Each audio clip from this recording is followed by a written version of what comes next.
I honestly don't even know where to start, because if you told me 6 months ago that my wife would destroy our marriage over a guy she claimed was basically annoying, I would have laughed in your face. Me, 34M, and my wife Emily, 32F, had been together for almost 9 years, married for 5.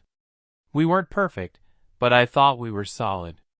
We had routines, inside jokes, lazy Sundays, all the normal married stuff people take for granted until it explodes. The first thing that changed was her attitude. Not toward everyone, just toward me. She started snapping at me over tiny things. Like one night, I forgot to switch the laundry, and she looked at me like I'd committed a felony. "You seriously can't do one thing right?" she said. That caught me off guard because Emily used to be sarcastic in a playful way. This was different. Meaner. Sharper. Like she genuinely couldn't stand me anymore. Then came the lying. Little pointless lies at first. She'd say she was at Target, but then I'd notice a restaurant charge on our joint account across town. When I asked about it, she rolled her eyes and said I was acting insane. Another time she told me she was working late, but when I called her office around 8 because I wanted to bring her dinner, her coworker casually said, "Oh, Emily left hours ago." I remember just standing there in the kitchen holding my phone while my stomach dropped. When she got home, I asked her about it calmly. I wasn't accusing her of cheating yet. Honestly, I was still trying to convince myself there had to be some explanation. She immediately got defensive. "Why are you tracking me now? You're being controlling. Do you know how exhausting you are lately?" That became her favorite tactic. Turn everything back on me. I started questioning myself constantly. Maybe I was paranoid. Maybe work stress was messing with my head. But then weird stuff kept happening. She changed her phone password after having the same one for years. Started sleeping with her phone face down. Started taking calls outside. Started going to the gym at 9 p.m. despite never caring about fitness before. And the strangest part? She suddenly became obsessed with looking good all the time. New lingerie. Expensive perfume. Full makeup just to run errands. Meanwhile, she barely touched me anymore. Every time I tried initiating intimacy, she acted irritated, like I was bothering her. One night, I asked her directly if something was wrong between us.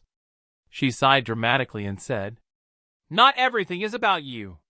That sentence messed me up more than I expected, because suddenly our marriage felt like I was the only person still inside it.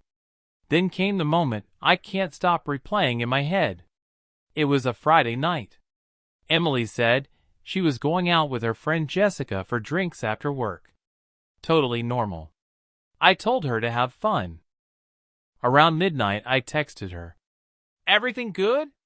No response. 1 a.m. Nothing.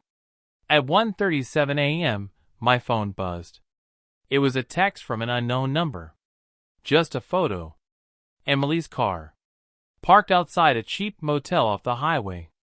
At first, I genuinely thought it had to be fake or old or something. Then another message came through. "She's lying to you." And that was the exact moment my entire life started falling apart.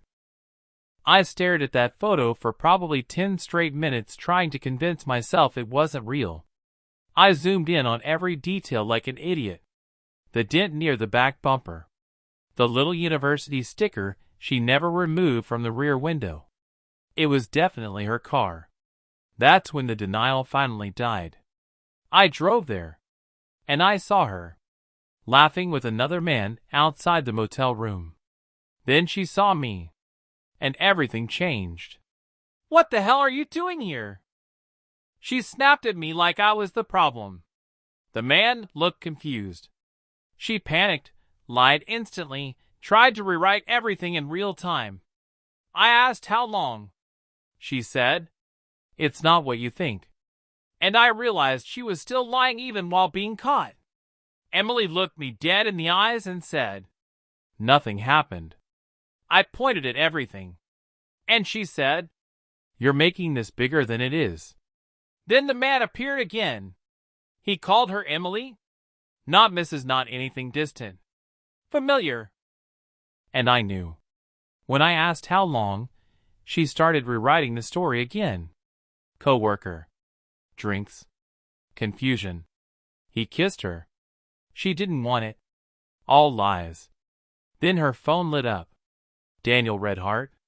That's when everything collapsed again. Emily admitted it was just texting at first. Then it became obvious there was a full affair. She tried to minimize it. It was only a few times. Then, "It just happened." Then, "You emotionally abandoned me." Every version shifted responsibility away from her. Then her phone rang. Daniel. He called her while I was standing there. And she still answered. That was the moment I realized I wasn't part of her priority anymore. The next morning, I got a message from Daniel. He thought I knew. She had told him I knew about everything and didn't care. That broke something in me because it meant she wasn't just cheating. She was maintaining two completely separate realities. I asked her directly, and she said, "I didn't mean it like that." But the messages proved otherwise. She'd been building stories depending on who she was talking to. And when I saw the full chat history, I realized this wasn't a mistake. It was a pattern. There were messages about me, about how I was safe, about staying married for financial stability, about only being intimate, so I wouldn't suspect anything. That's when I left the house. But I didn't get far before another message came in. A new number. "I think you should ask her about Krakow." And when I did, she admitted she met Daniel there during a work trip. Once. But even that, once, didn't sound real. It was just the version she was willing to confess to. Then I found Mark. Another man. Before Daniel. Same pattern. Same lies. Same structure. And I realized Daniel wasn't the beginning. He was just the one I caught. Then Daniel sent one final message. She told me she was pregnant once and thought it might be mine. And suddenly everything changed again. Emily denied it immediately, but admitted she missed a period. Then took a test. Negative. But the damage was already done. Because now even she couldn't keep track of what she had said to whom. Daniel called me. He told me she had also lied about me being abusive. That she'd told him I was controlling. Then I found out she told Mark the same thing. And suddenly it wasn't just betrayal anymore. It was a system. A pattern of rewriting people. And when Daniel said he contacted Mark, everything started collapsing at once.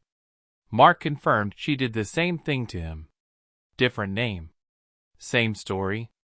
And then another woman, Laura, contacted me. She dated Daniel before all of this. And told me Emily had been doing this long before him. That's when I understood. I wasn't dealing with a mistake. I was dealing with a behavior pattern that had been running for years. And I was just one of the last people to see it fully. The final message I received from her said, "I'm sorry. I can't explain everything properly. Please just come back." But there was nothing left to explain. Only patterns left to recognize. And once you see them clearly, you can't unsee them.